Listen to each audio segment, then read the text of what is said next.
Have you ever noticed how a simple drizzle of sauce can turn a regular plated meal into a culinary showpiece? But hey, let's face it, not all sauces are a walk in the park to master. Today I'm talking about a Hollandaise sauce. This sauce is like the Rubik's Cube of the culinary world because you're mixing things that don't want to mix. Fat and water. If you've ever tried making this sauce, you may have ended up with a sauce that looked more like a science experiment than a sauce. Curdled, split or scrambled. Mine definitely did. But fear not. Today I've got a sneaky shortcut to share with you. By the end of this video, I hope you can successfully make this sauce and use it to add the wow factor to your dishes without the fear factor. Let's get on with this alternative method, which is practically foolproof. All you need is a small pot, a small jug, a stick blender, and 5 ingredients.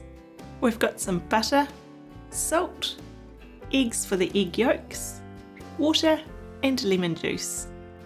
I'm going to weigh out the butter straight into the small pot ready to melt. Then I need to separate the eggs. Oops. I've done this the wrong way round. It's meant to be the yolks in the jug. I'll switch it over soon. If you don't have a use for the leftover egg whites immediately, put them in the freezer. When you next need some, take them out to defrost and use them as you normally would. You won't notice any difference.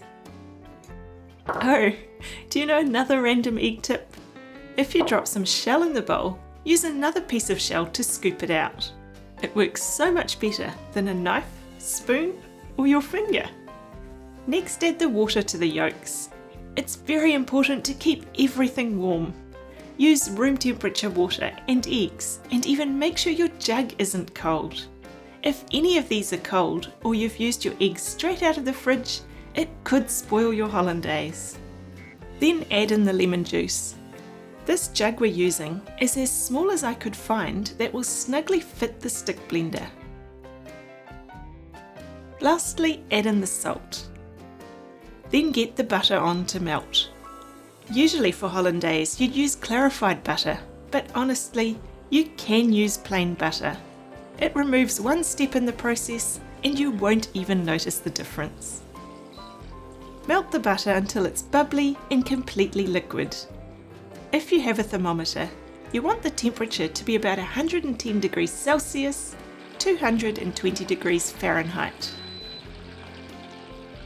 Now here's the fun part. Put the blender in and fire it up. Then gently drizzle in the butter.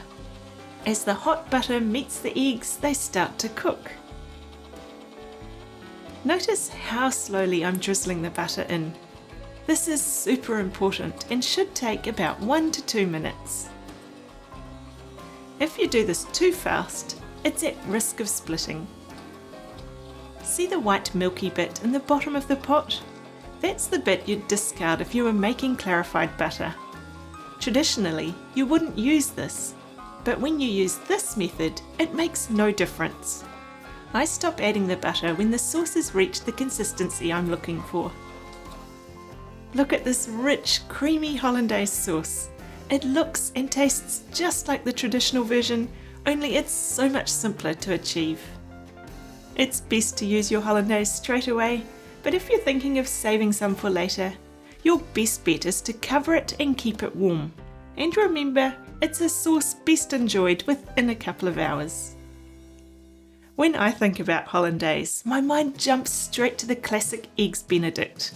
That unbeatable combo. But let's not forget, this sauce is a star on other dishes too. Let's see some other ideas. I've got some freshly blanched whole green beans. Aren't they a vibrant green? Then we've got some broccoli florets. I blanched these too, so they're nice and crisp. And there's these mouth-watering grilled flat mushrooms.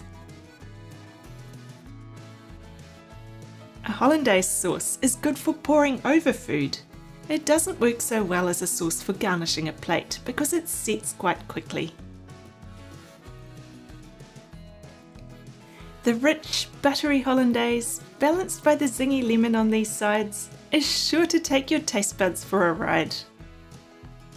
What are some of your favourite foods to enjoy with hollandaise sauce? Let me know in the comments below. But hold up, we're not done yet.